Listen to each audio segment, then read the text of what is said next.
Bismillahirrahmanirrahim. Assalamualaikum warahmatullahi wabarakatuh. Waalaikumsalam warahmatullahi wabarakatuh. Waalaikumsalam warahmatullahi wabarakatuh.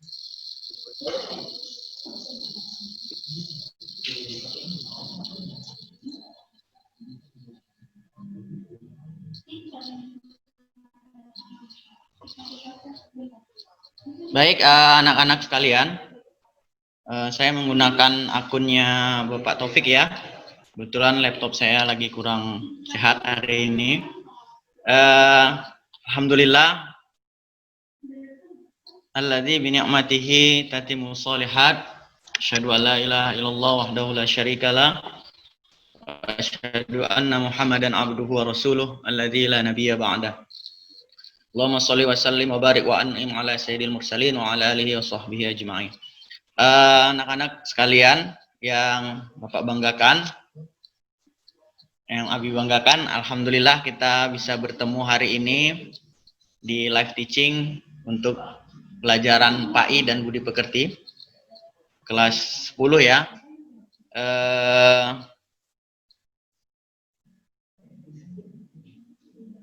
Hari ini kita akan belajar banyak hal, tapi karena waktunya sedikit, insya Allah kita akan persingkat untuk beberapa hal. Yang pertama saya mau sampaikan dulu ke anak-anak, hari ini kita insya Allah akan belajar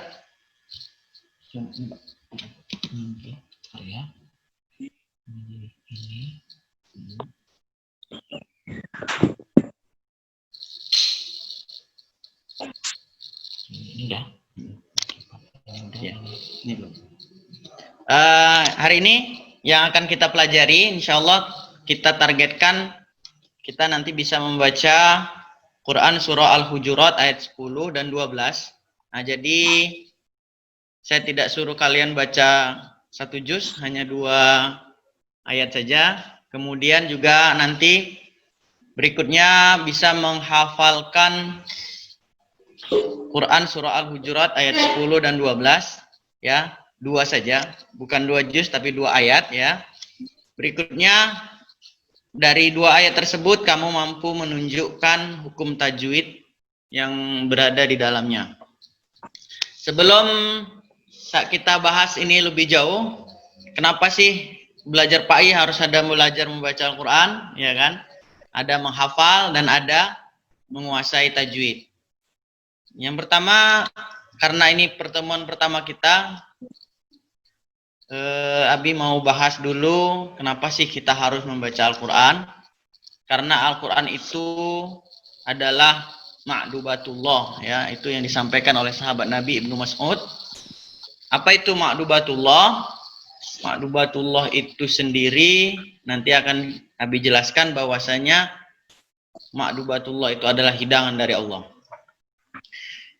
Kemudian Al-Quran itu juga sebagai pusaka, ini yang disampaikan Nabi sebelum beliau wafat. Tinggalkan 2 pusaka, barang siapa yang berpegang teguh kepada 2 pusaka itu tadi, maka tidak akan tersesat selamanya. Apa itu 2 pusaka tersebut? Yaitu Al-Quran dan Sunnah Rasulullah SAW atau hadis. Ya, ini dia, ma'dubatullah itu artinya hidangan dari Allah, yaitu yang membantu, hidangan yang membantu manusia untuk memperdalam pemahaman dan penghayatan tentang Islam, dan juga sebagai pelita dan penerang bagi umat Islam dalam menghadapi berbagai persoalan hidup, ya. Jadi kata Profesor Dr. Quraish Shihab, rugilah orang yang nggak menghadiri jamuannya Allah tersebut ya, yang mewah, yang luar biasa. Tetapi lebih rugi lagi orang yang sudah hadir di jamuannya tersebut tapi nggak menyantapnya. Nah, contohnya sudah ikut live teaching PAI, sudah ikut belajar Al-Quran tapi tak serius mempelajarinya. Nah, itu sama seperti menghadiri jamuan Allah tapi tidak menyantapnya. Dan berikutnya kata beliau, orang yang menikmati sendirian itu adalah orang yang tercela. Ya, jadi kalau sudah dapat ilmunya, silakan kita amalkan, kita berbagi dengan orang lain. Baik, selanjutnya kenapa Al-Quran itu harus dibaca? Karena memang secara bahasa Al-Quran itu sendiri artinya adalah bacaan. Makanya selaras dengan artinya tersebut, Al-Quran harus kita baca, harus dibaca setiap hari. Namun bukan seperti baca Quran ya, ada aturannya. Itulah yang disebut dengan tajwid. Kenapa harus kita baca? Karena Al-Quran itu juga sebagai pedoman, sebagai sumber hukum Islam. Yang pertama dan yang utama. Dan kebenaran dalam Al-Quran itu la raiba fih, kata Allah, tidak ada keraguan di dalamnya. Jadi langkah pertama kita menjadikan Al-Quran sebagai pedoman, ya, untuk mengambil sumber hukum di dalamnya, untuk mempedomani Al-Quran itu, yang pertama kita harus bisa membacanya. Kenapa seperti itu? Dr. Yusuf Qaradawi menjelaskan hak Al-Quran dari kita, umat Islam. Apa hak Al-Quran dari kita? Beliau mengatakan, di antara hak Al-Quran yang harus ditunaikan adalah hendaknya kita memperlakukan Al-Quran itu dengan baik. Di antaranya apa? Yang pertama, menghafalnya, memperhatikannya, membacanya, mendengarkannya, kemudian mentadabburinya, kemudian merenunginya, kemudian memahaminya, dan yang terakhir menafsirkannya. Ya, itu hak Al-Quran dari kita yang disampaikan oleh ulama Dr. Yusuf Qaradawi. Jadi selain Al-Quran itu adalah kitab suci, kita juga harus bisa membacanya, menghafalnya, mentadabburinya, ya, menafsirkannya hingga mengamalkannya. Jangan Al-Quran itu disimpan sebagai jimat saja. Ya, berikutnya kompetensi kita kan menghafal juga. Apa itu Bi? Untuk apa sih Bi menghafal Bi? Ada yang bertanya, kenapa Bi harus menghafal? Karena menghafal Al-Quran itu adalah bentuk keteladanan kita kepada Rasulullah SAW. Di antaranya Rasul menerima Al-Quran dari malaikat Jibril itu dengan cara hafalan. Rasul juga mengajarkan kepada para sahabatnya juga dengan cara hafalan. Rasul juga senantiasa menjaga hafalannya. Ini terbukti ketika atau ketika sholat malam, Rasulullah itu membaca hafalan Al-Qurannya itu sangat banyak. Begitu juga setiap tahunnya di bulan Ramadan, Rasul selalu memperdengarkan hafalannya kepada malaikat Jibril. Rasul dan para sahabat juga saling memperdengarkan hafalan mereka masing-masing. Jadi kita meneladani Rasul. Juga meneladani para sahabat.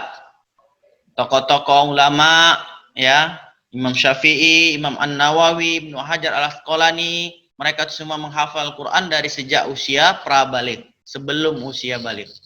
Jadi kecil-kecil sudah hafal Al-Quran.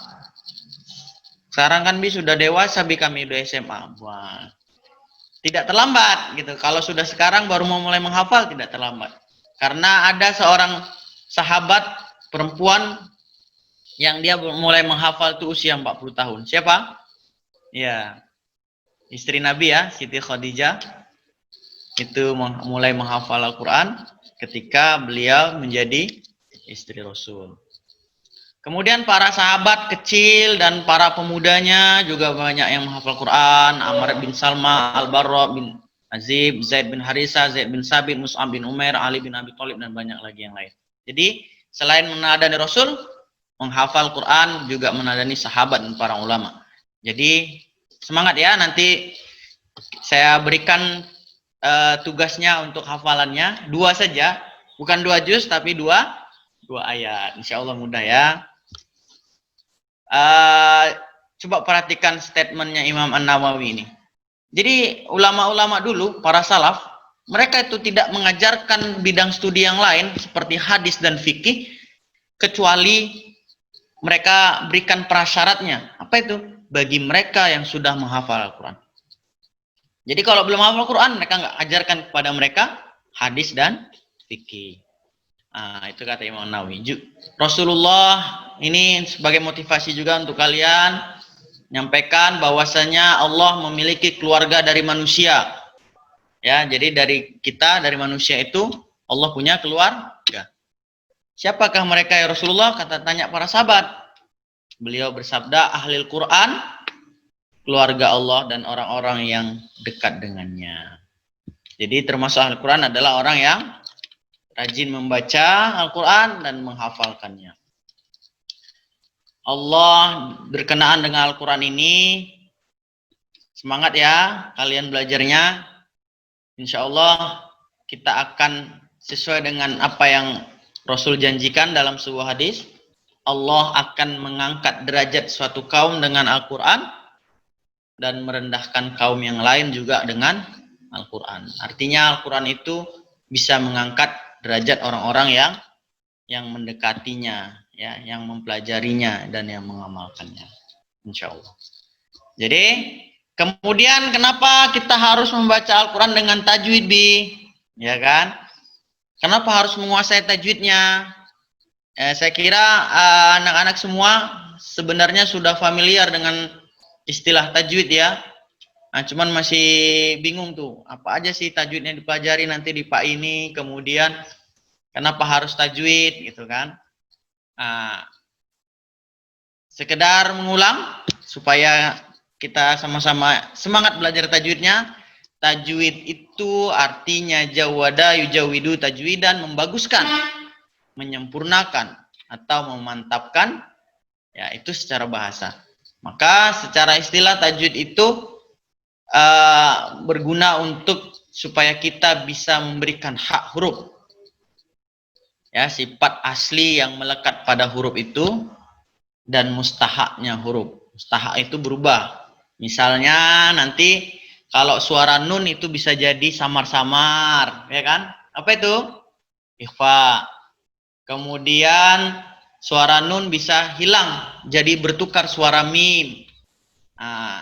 Suara nun bisa menjadi berdengung. Itu mustahak. Mustahak itu artinya sesuai kondisi. Dia ada sebab yang menjadikan berubah. Kalau haknya huruf, itu sifat bawaan asli huruf. Ada yang huruf tebal, misalnya qaf, ya. Kemudian po, itu tebal. Ada huruf yang tipis selamanya, sin. Ya kan? Nggak bisa jadi tebal sin. Tapi qaf tidak bisa jadi tipis, selalu tebal. Po juga selalu tebal. Itu memang tidak dipengaruhi yang lain, dia memang bawaan hurufnya. Jadi itulah tajwid, supaya kita bisa memberikan hak huruf dan mustahaknya huruf. Jadi tajwid bukan mengunyah-ngunyah lidah, bukan memperdalam mulut, bukan bengkok-bengkokkan dagu. Ini banyak ini ya. Bukan mesti tajwid itu yang lidahnya goyang-goyang gini, mulutnya bengkok-bengkokkan dagu, getar-getarkan suara. Bismillahirrahmanirrahim. Belum tentu benar. Nanti insya Allah di lain waktu kita belajar banyak ya tentang tajwid ini. Bukan rohnya dipanjangin, gunnahnya berlebihan, matnya dikurangi, bukan. Ada semua kadar-kadarnya dan aturan-aturannya. Inilah yang salah kaprah dengan tajwid. Ini kata ulama, tajwid adalah bacaan yang mudah, lembut, nggak mengunyah-ngunyah, ya, nggak mengulum-ulum dan tidak berlebihan dan tidak keluar dari karakter normal orang Arab. Kenapa kita harus belajar tajwid, Bi? Ya, agar lisan kita terjaga dari lahan. Dalam istilah tajwid ada lahan ya. Lahan itu artinya kesalahan. Ketika kita membaca Al-Quran, termasuklah baca hadis, karena hadis itu kan dari bahasa Arab, doa-doa maupun bacaan-bacaan sholat. Jadi insya Allah kalau sudah belajar tajwid, kita akan terhindar daripada kesalahan dalam membaca Al-Quran. Jadi kalau salah kita dalam membaca Al-Quran, maka itu akan berdampak terhadap berkurangnya nilai ibadah, mengurangi pahala. Kalau dalam sholat bahkan bisa membatalkan sholat apabila tajwidnya itu terdapat dalam bacaan rukun sholat. Apabila ada unsur sengaja. Ya, mudah-mudahan anak-anak Abi yang kelas 10 ini basic bacaan Al-Qur'annya sudah baik-baik semuanya. Nanti saya akan saya dengarkan ya bacaan kalian, nanti kalian bisa share ya, rekaman bacaan Quran kalian di surah Al-Hujurat itu yang ayat 12 dan ayat 10 nanti bisa dikirim ke wali kelasnya masing-masing. Minggu depan ya, minggu depan saya terima, insya Allah paling lama minggu depan. Bentuknya rekaman ini aja, rekaman voice aja, nggak usah rekaman video, karena nanti banyak ininya ya, kuotanya habis kalau rekaman video, kalau pas ngirim. Selanjutnya, hukumnya belajar tajwid.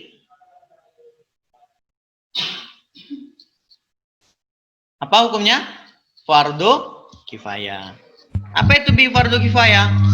Fardu kifayah itu artinya kayak kewajiban sosial ya. Seperti kewajiban sosial. Kalau sudah ada yang mempelajarinya dalam satu kelompok, maka hilanglah kewajiban tersebut. Contohnya kalau misalnya di keluargamu sudah ada yang belajar dengan dalam tentang tajwid, maka keluarga yang lain jadi tidak wajib lagi karena bisa mengajarkan. Tapi bagaimana untuk mengamalkannya? Nah, di sini perhatikan, mengamalkan Al-Qur'an itu mengamalkan tajwid dalam baca Quran itu hukumnya adalah fardu ain. Artinya kalau sudah kalian pelajari tajwid itu wajiblah bagi diri kalian untuk menerapkan tajwid itu dalam setiap kalian membaca Al-Quran.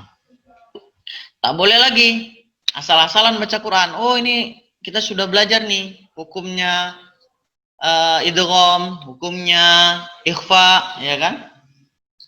Gimana? Bacanya cepat-cepat aja. Yang penting banyak jusnya dapat. Nah, bukan seperti itu. Nah, tapi harus diamalkan. Kalau tidak diamalkan, maka kita bisa berdosa. Karena itu adalah fardu ain bagi yang sudah belajar. Nah, ini kan. Bagaimana hukum yang tidak menggunakan tajwid itu, Bi? Nah, bisa berdosa. Itu intinya. Karena Al-Quran itu disampaikan kepada malaikat, disampaikan kepada Rasulullah, diturunkan kepada kita, itu dengan tajwid. Makanya ada firman Allah dalam surah Furqan ayat 32 yang artinya kami membacakannya secara tartil.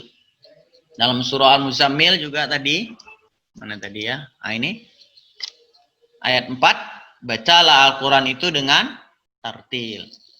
Ya.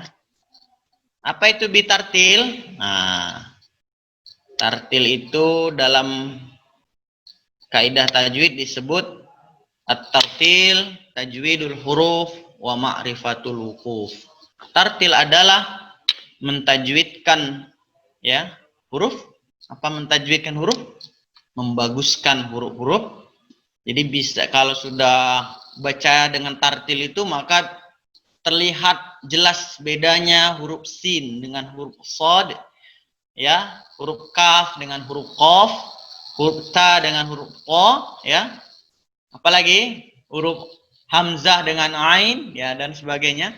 Karena sudah bagus huruf-hurufnya, sudah hak dan mustahaknya sudah paham, dan kemudian mengetahui waqaf. Ya, ini yang disampaikan oleh Imam Ali bin Abi Thalib.